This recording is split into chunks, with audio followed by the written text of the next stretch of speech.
Hello, my name is Sujai Shivakumar, and I'm a senior fellow here at CSIS, and I'd like to welcome you to a conversation with someone who's a pioneer in research on entrepreneurship, innovation, and competition.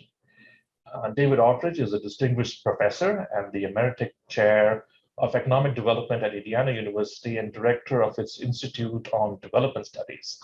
He is also an honorary professor of industrial economics and entrepreneurship at the WHU Otto Beisheim School of Management in Germany, and a professor of entrepreneurship at the University of Klagenfurt in Austria. Professor Audretsch's research has focused on the links between entrepreneurship, government policy, innovation, economic development, and global competitiveness. In other words, he's squarely in the middle of the work that we do here at CSIS at the Renewing American Innovation Project. He's recently co-author of The Seven Secrets of Germany, published by Oxford University Press, and the co-founder and editor-in-chief of Small Business Economics and Entrepreneurship Journal. He was recognized recently in 2021 as the Clarivate Citation Laureate and was awarded the Global Award for Entrepreneurship Research by the Swedish Entrepreneurship Forum. And David, I think looks like one of many economics prizes out of Sweden to come. I'm keeping my fingers crossed. So we're especially happy to have you with us today. I guess we were first introduced by Chuck Wessner, and I initially met you on the campus of Indiana University at Bloomington in maybe 1999 or 2000. I guess at that time you would have recently returned to the US from Berlin, where you were a research professor at the Berlin Center for Social Science Research. So what took you to Berlin, and why was Berlin so interesting at that time? Well, thanks very much, Sujay. Thanks for the invitation to join you. We've been conversing for many years. I think you're right. I think stretching back into the previous century, and it's always a pleasure to share thoughts, ideas, and reflections with you. It's not just rewarding intellectually, but it's always a personal pleasure and joy to be with you. Yeah, Berlin last century brings back great memories. That was back during the Cold War, and in some ways, in Berlin, to keep West Berlin alive and vivid, it was not a place to put in physical capital because it was surrounded by hostile troops. It was an island in East Germany, the German Democratic Republic. So what West Germany did was and the Allies, the US, was to try to locate human capital there and think tanks.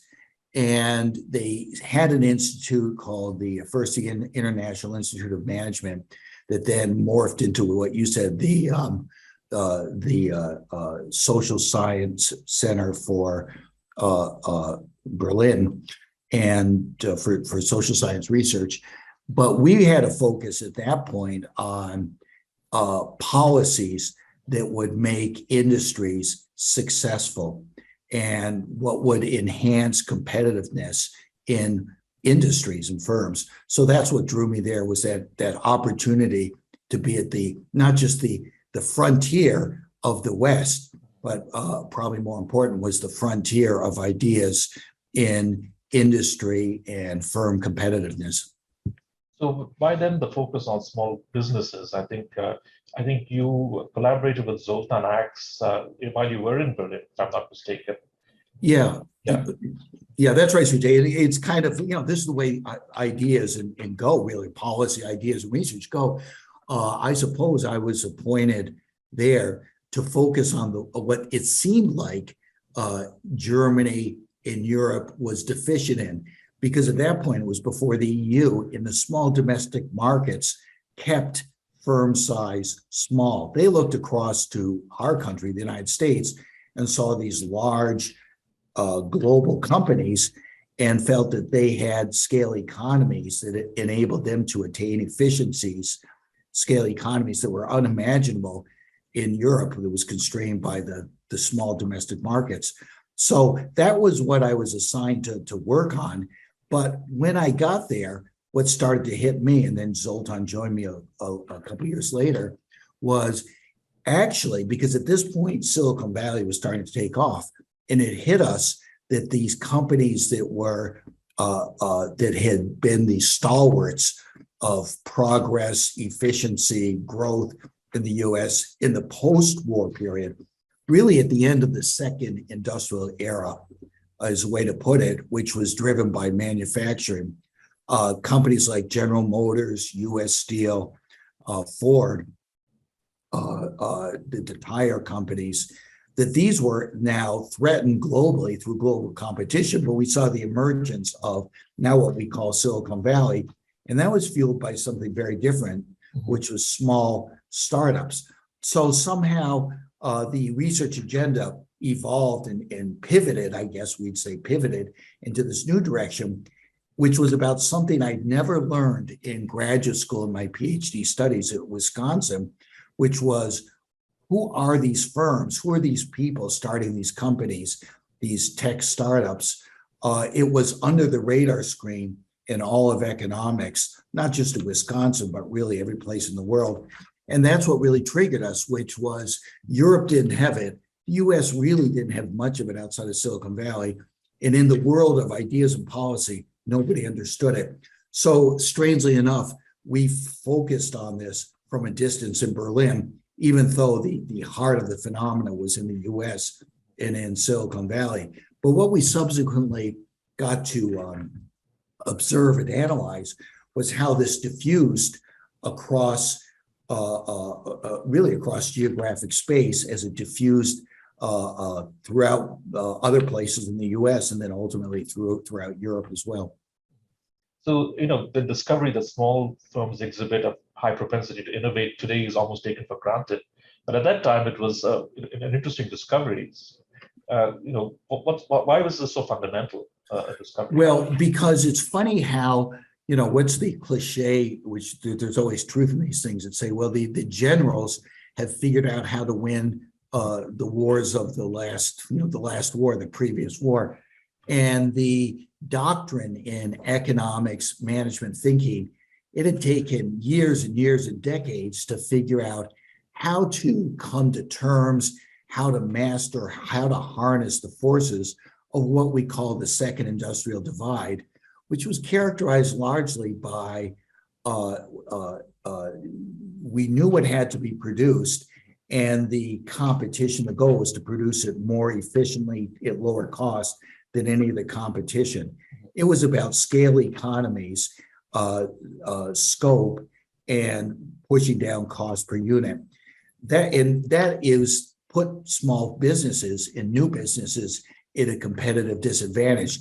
So the great thinkers of the previous generation, starting probably with Schumpeter, had actually given up on entrepreneurs and small business and really conceded that we were in the era of the large corporation, the incumbent dominant firms, and policy had to come to terms with this.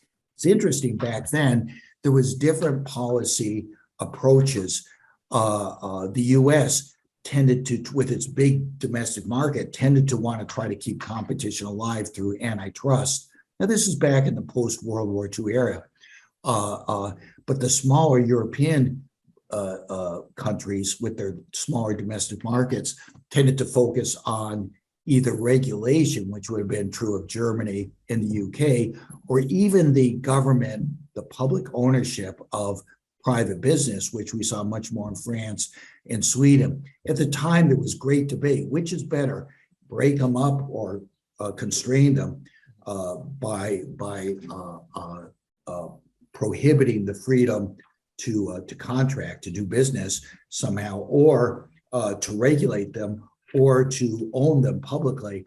But when I look back, I think, all of these had a common denominator, which was how to harness the efficiencies of large-scale production without losing the underpinning of democracy. And at that time, there was a real concern that the great centralization in the Soviet Union and her Eastern European satellites was actually a superior economic model, because without the commitment to democracy, it was possible for them to centralize production into one or two companies in each industry. They called them combines, and that would give them efficiencies and productivity unimaginable in the West, where we were burdened with this commitment to democracy. So the concern was how to try to harness the gains or the benefits of large scale production concentration, where we have this massive concentration of power, and yet keep the democracy where the power was not abused. And what nobody saw coming, I think, going into the 1990s was the emergence of a very surprising source of, you could say efficiency, but really it was innovation. It was small firms and new firms. But you're right, now everybody understands. Everybody understands pretty much every place in the world. It's the startups, it's the small businesses. And if they're successful, they'll grow into the next generation of Googles and Microsofts and Amazons. That brings about a whole nother problem. But without that dynamism, economies and societies are doomed to stagnation. But going backwards at that point, nobody understood that. So I would say the established doctrine was looking for growth, jobs, prosperity in one place, where it was actually decaying due to globalization technology, where the future was actually coming from a very different place that we now understand. But it took about 3 decades of blood, sweat, tears, a lot of thinking, and frankly, a lot of intellectual defeats, I would say. You know, it's not everybody accepts the new ideas so generously. Well, I think what goes for entrepreneurship in the market also goes for entrepreneurship in the academic market, so to speak. When I was at Bloomington, I was working with both Vincent and Eleanor Ostrom on looking at the theory of a compound republic. It's interesting that you draw this comparison between small businesses and democracy. But the idea of a compound republic is looking at the ecosystem within which a lot of small actors in our democracy can contribute. So what is the parallel between the role of small businesses in this ecosystem, and what conditions do these small companies need to really flourish and to help build the economy? Well, it's a really good point. And when the great scholar came from France back in the early 1800s to discover and learn about the new startup of the United States. It was a political startup. What he discovered, Tocqueville. What's that? You're talking about Tocqueville. Yes. Yeah. Thank you. I forgot his name. Tocqueville. I was hoping you'd remember Tocqueville. And he has a famous observation, and it was, what impresses me the most about America is not the magnitude of the large undertakings, but the multitude of the small ones. Meaning it was the small business that he seemed to understand was the backbone of American democracy, which is what he was looking for. And that kind of morphs into answering your question. That is, it's the decentralization of decision-making where individuals and small units have the freedom to make their own decisions, allocate resources the way they want. Now, of course, there'll be a lot of, we'll say, failures in this, and therefore we see quite a bit of turbulence, but we'll also see a lot of successes. But it's that decentralized, small-scale decision-making that seems to be vital to democracy. And now we realize it's also vital to a thriving, prosperous economy. And I would say we're fighting to maintain, preserve, and enhance this now. So what do the small businesses need? And I think it was somebody in Washington said a couple of years ago, it takes a I guess it was Hillary Clinton, right? It takes a village to raise a child, maybe. But one thing for sure, it takes a village to establish, grow, develop, nurture, and sustain a small business. Another great scholar said, said, no man is an island. I think it was Dunn. His name was Dunn, an English author. No man is an island. That's true, but it's also true. No small business is an island, at least a small business that's going to be viable and be competitive. Small businesses are only as good as the other businesses, other institutions, other agents and organizations in their, we'll say their network, but now we tend to call that an ecosystem. That is the businesses they interact with. They can be suppliers, they can be competitors, they can be complementary firms, but the small businesses get a lot of ideas. And so we'd say those are spillovers of idea. They get a lot of talent coming from those businesses. And of course, they get crucial inputs. And so if you've got these, these great ingredients going into a small business, plus they get ancillary services, sometimes from the organizations, the institutions. So I think more and more, it's interesting, we've seen policy morph and evolve from those early days when I was getting my PhD. Policy in most places, both in the developed and developing world, was all about attracting a large company that would have mass production. In the developed world, in the United States, we called it smokestack chasing. So if you were in, say, Indiana, where we both met, but it wouldn't matter where, it could be in wherever, people who wanted to make their community better would try to induce large companies to come in. They need thousands of jobs. In the developing world, we call that inward foreign direct investment. And that meant typically the large companies would come in from overseas, but you'd have the same thing, a large, typically smokestack manufacturing. Well, Michael Porter kind of put a little nuance on that and said, no company is an island, and they have to be embedded in what he called a cluster. And the idea of the cluster was that there'd be complementary firms and the types of institutions, organizations, and inputs that the company needs to be competitive. And that probably is the genesis of an entrepreneurial ecosystem. I'll talk about that in a second. Interestingly enough, the cluster in Porter's idea doesn't have entrepreneurship in it at all. It focuses on the existing companies. That kind of gave way to an idea more recently championed by Richard Florida that says, no. What matters is to have creative people, because where the creative people are, the companies will come. So go after the people and make sure to have the kinds of living conditions, quality of life that attracts the people, and follow the people. That's where the companies will go. So what we've now seen is we're in the era of the entrepreneurial ecosystem. So where policy focuses, yes, we need this community, this focus. It's like a cluster, but the focus is ultimately on how to generate entrepreneurship, because that's going to drive innovation and ultimately growth and jobs and a sustainable lifestyle. So it's a kind of cluster, but with the real focus, you could say the star would be the entrepreneurial process. Go on, Sujai. What's the role of public policy in this? I mean, do these things sort of grow on their own, or are there constraints? You and I worked on the SBIR studies at the academies for a number of years. One of the findings of those reports was that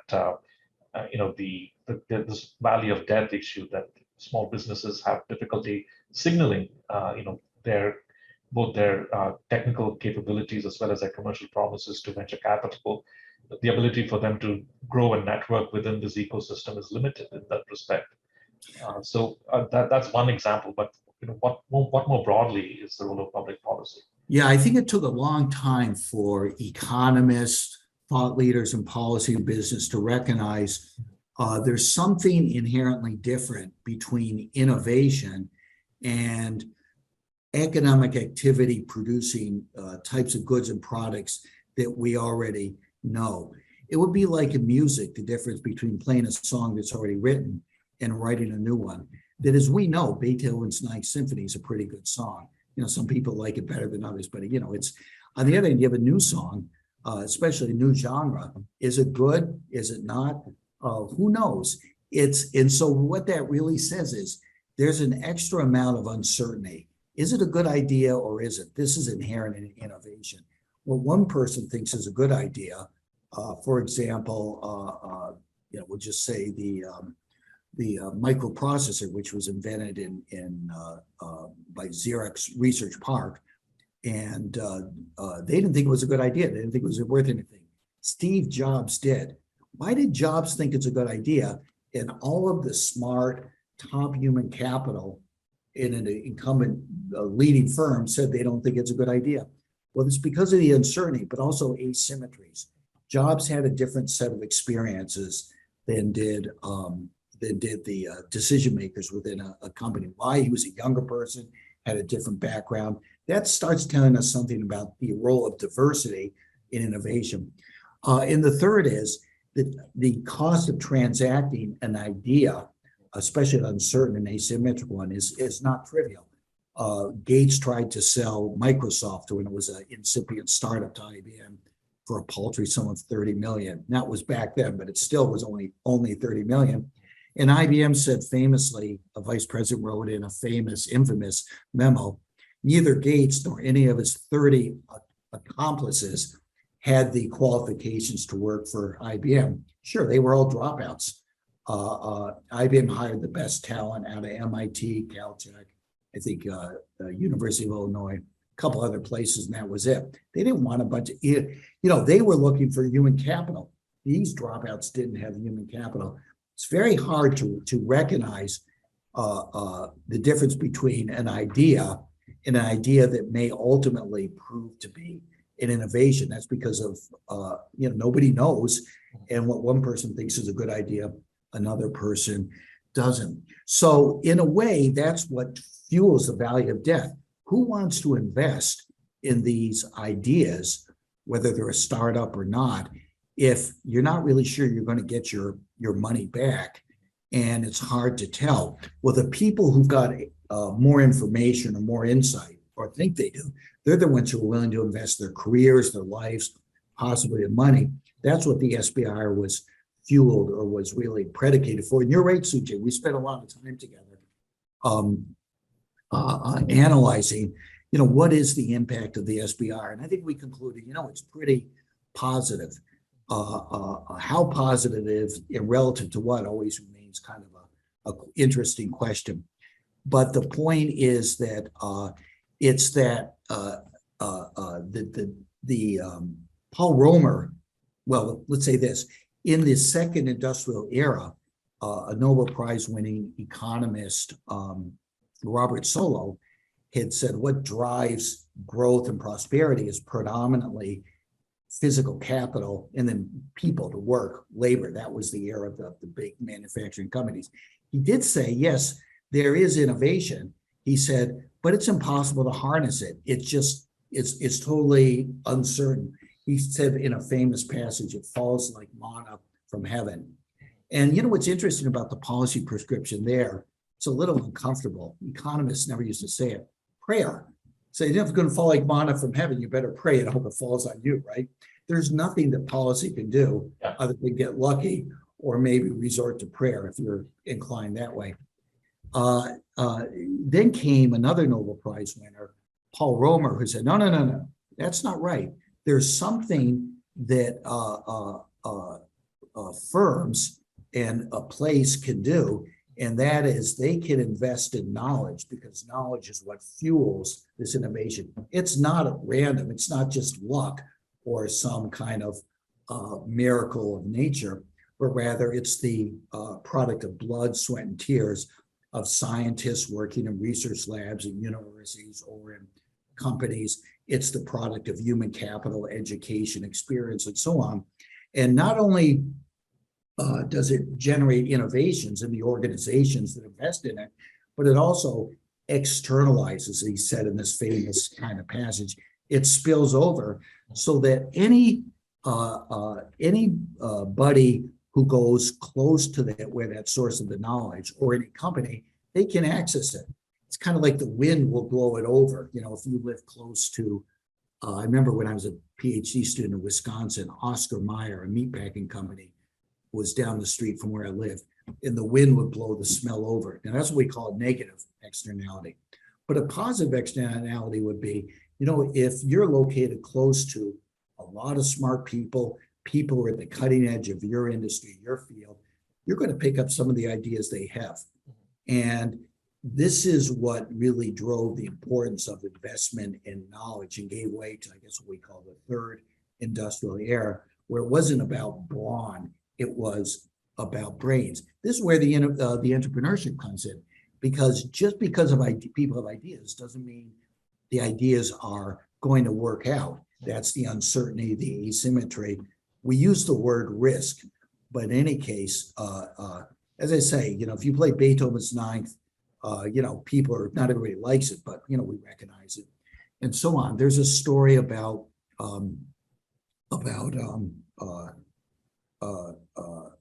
Elvis Presley, as he was just getting his break in Nashville, his first time he performed, and the owner of the venue comes by as they're practicing and says, "Hey boy," he says to Elvis, "what are them things there?" And Elvis says, "Drums, sir." And the owner says, "Well, get rid of them. We don't do drums here in Nashville."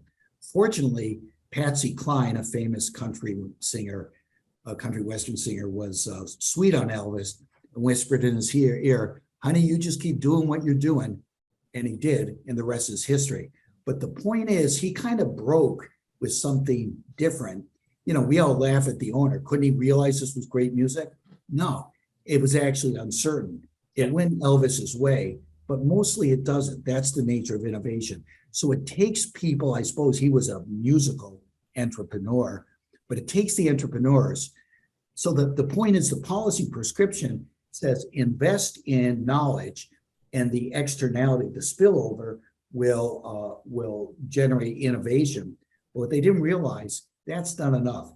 You actually need somebody to take that knowledge, get it out into society. That's the entrepreneur. So you touched on, why entrepreneurs matter, and you also talked about spillovers, which sort of suggests that, place-based, the place and location of this entrepreneurship matters. Talk a little bit more about that, and what the role of policy then is in helping to create this type of locational.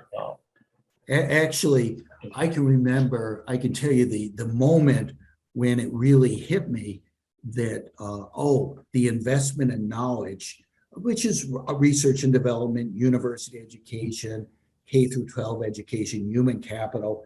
When it really hit me, you'd mentioned Chuck Wessner. We both worked at the Academy of Sciences in Washington. And he had, you may have been there, Sujai, I can't remember, but he had a little event in Stockholm, I don't know, in the late 90s. And at that point, Stockholm was bogged down, like much of Europe, in stagnation, low growth, unemployment ratcheted up to double digits.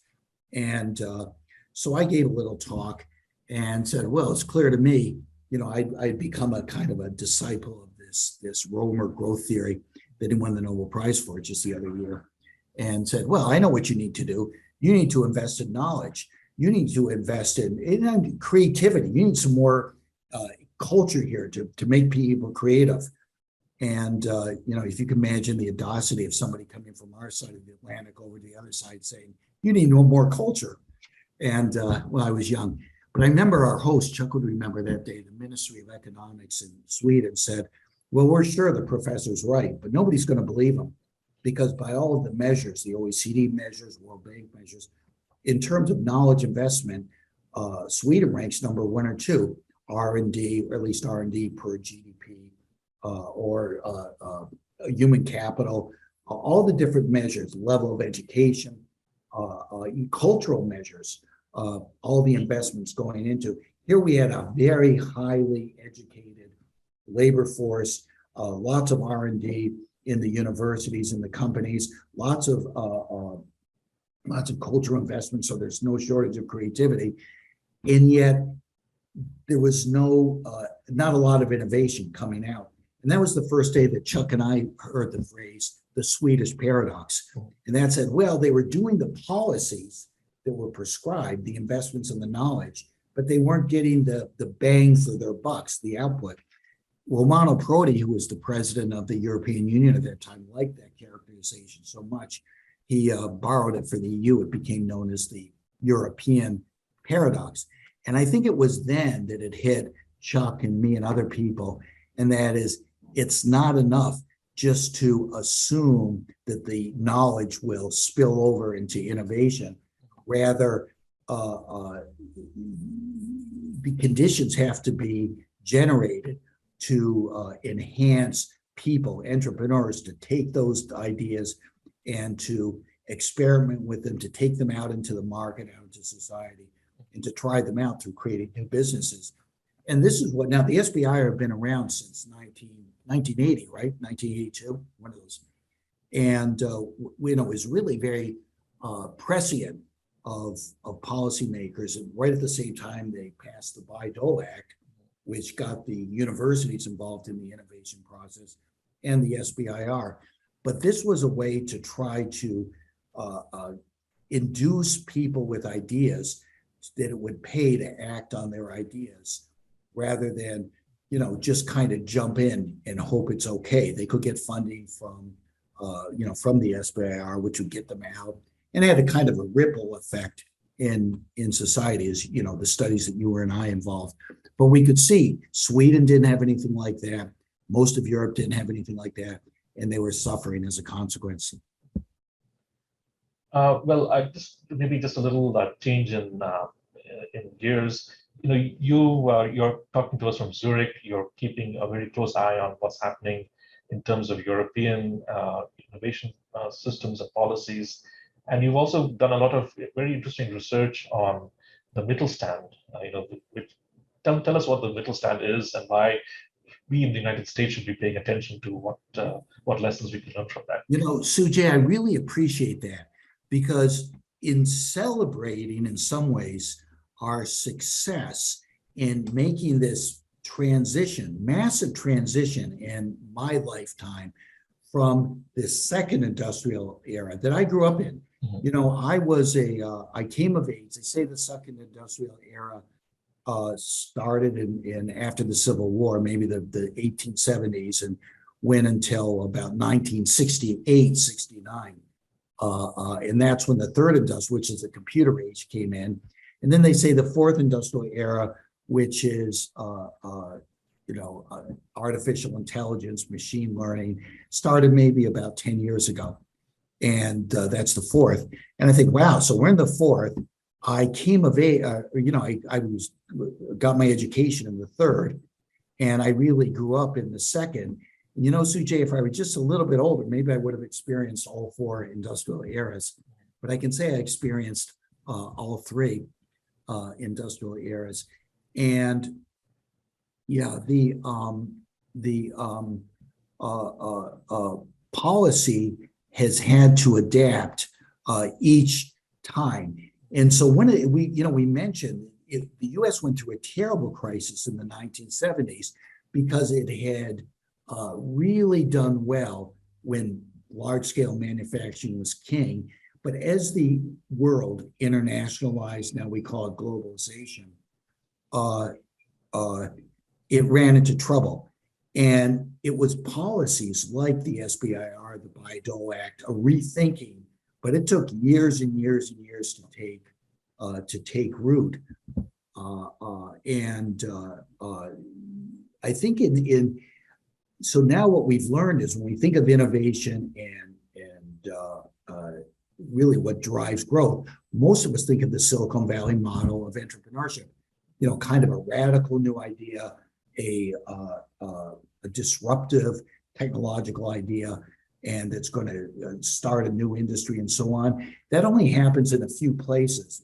It's a rare unicorn type of event. What that means is most people are left out, either as entrepreneurs or as even being connected to those kind of companies.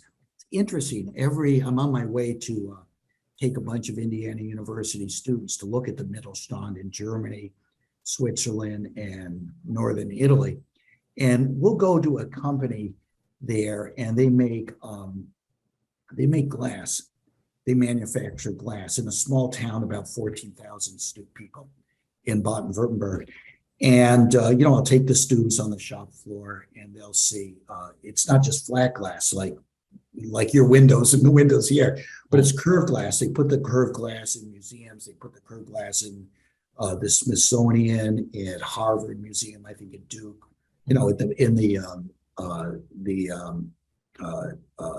the Parliament in Berlin and in the Eiffel Tower.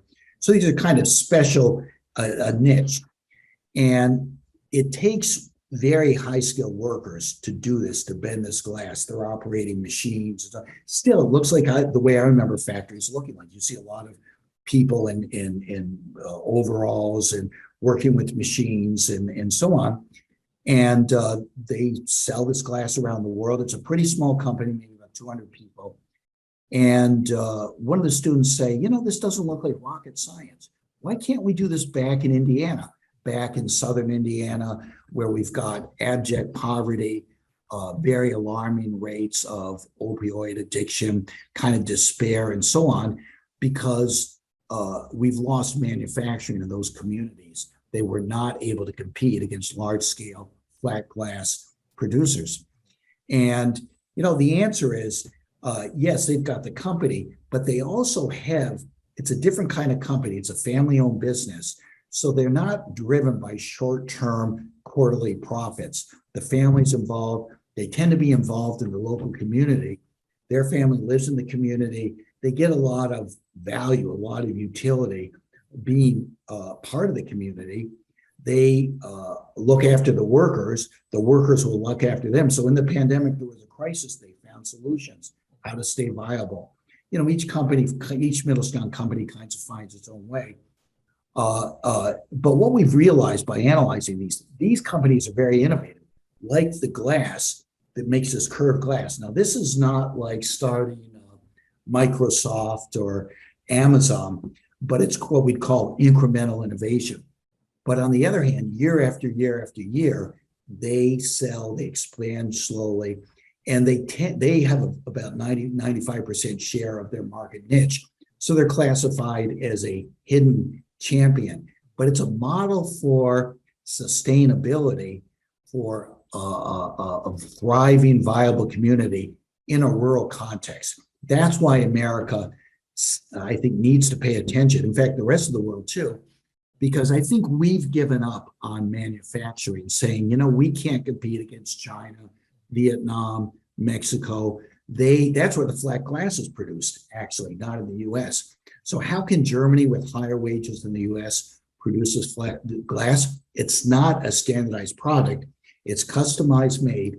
It takes workers who have been trained in the apprentice system, trained in Fachhochschule, which are kind of technical colleges.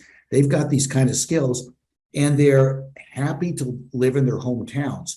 Our sense of Indiana is that a lot of people want to live in their hometowns, but there's no future. It's despair, impoverishment. So they kind of give up. If they're lucky, they come to the university, then they make their way to Chicago or Washington or someplace else. And then what do we end up with? Is a division, is this kind of divisiveness between the haves and the have-nots. So you can tell, and I think this is actually a different kind of entrepreneurship, where what's entrepreneurial is the ecosystem. Now, you could say it's a Mittelstand ecosystem. I think it's an entrepreneurial ecosystem. It's able to innovate. It's not based on a new startup or a radical innovation, but it's based on continuity, but continually increasing, enhancing the product that leads to sustainable communities, small-scale communities. And I think I think we're going to see this taken much more seriously in our country as throughout the West, because, I never want to attract, kind of turn on what really saved America from globalization in the 90s and going into the century, which was the innovation, entrepreneurship, and the high tech of the Bill Gates, the Steve Jobs, the Amazons, the Microsofts, and so on. There's no doubt about that. But there's a lot of people left behind in a lot of parts of America that are left behind. I think there's a different kind of entrepreneurship that's roughly characterized by the Mittelstand. But once again, it goes back to what you said originally. It takes a community, it takes an ecosystem. All of the pieces have to be there. The education, the values of saying, people without a university education with these skills, they're valued. They have to earn an income that's, a viable middle-class income so they can have a good quality life. All that has to be in place. And that's when I think otherwise we've seen we're skewing the income distribution, and it leads to a lot of societal problems. Well said. So just as we conclude, wondering if we could sort of put your academics hat on and sort of ask, maybe give your thoughts on where the discipline is headed. I mean, in many ways, you've been hugely entrepreneurial in developing this whole field of innovation economics, entrepreneurial economics. What are the next big set of research questions? Yeah, I think that the big set of research questions, when I was young, going back to my own journey, the focus was really on methodology. That's what distinguished economics from other disciplines and other ways of thinking. That's still true to a large degree. But that kind of gave way to dealing with societal problems when I was a younger scholar, younger man, which was about stagnation, unemployment, both in Europe, North America, really in the developing countries. And that's why we saw this focus first on productivity, production, and then increasingly on innovation and entrepreneurship. But the focus was on profitability and inducing people for profitability. Well, we can see, and you can see it in young people, certainly, who I think always reflect what the Germans call the Zeitgeist, the spirit of the moment, that there's a plethora of social, societal problems going from the environmental sustainability to inclusion of excluded groups to the income distribution. This kind of divisiveness we see at home, but really abroad in Europe is just at least as vulnerable to the divisiveness as the U.S. It was long before January 6th of last year with the insurgency on the Capitol. It's pretty clear, we've become a very divisive society, and that reflects this growing disparity between people whose globalization is working for them in technology and those who are left behind. I think that we're seeing a shift from a knee-jerk reaction that says efficiency and even innovation precedes everything else to focusing on, we'll say, societal welfare and sustainability in every sense as a priority. I think that's going to change not just economics, social sciences. We're seeing that in policy already. I think it's, that will probably generate new kinds of methodologies. But in some ways, you can see I like this kind of overarching paradigm. I was a child of that second industrial era. So thinking really, and the doctrines of economics really reflected that. We've kind of gone through the third.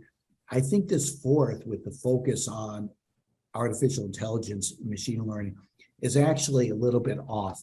My sense is it's the emotional intelligence, the human, or I'd say the human dimension of society. This is going to be the priority. And I'm not saying that's something I want, I don't want. In the end, I'm a social scientist, I'm an observer of society, but I can see this coming at home. I can see it in other developing countries. I can see it in the young generation. This is a value. And just like earlier generations had a demand for cars, for houses, for refrigerators, what we're seeing is a demand for societal, you could say, sustainability is a very large kind of, I mean, I don't know. Yeah. I think it was the great philosopher, Yogi Berra, right? The baseball player said once, the trouble with the future is it's unknown. So it is. Well, we span this conversation, everything from Tocqueville to Yogi Berra. But I think your point about, we are now facing a new industrial revolution. And history teaches us that with every industrial revolution, there's always been enormous amounts of social turbulence and even violence.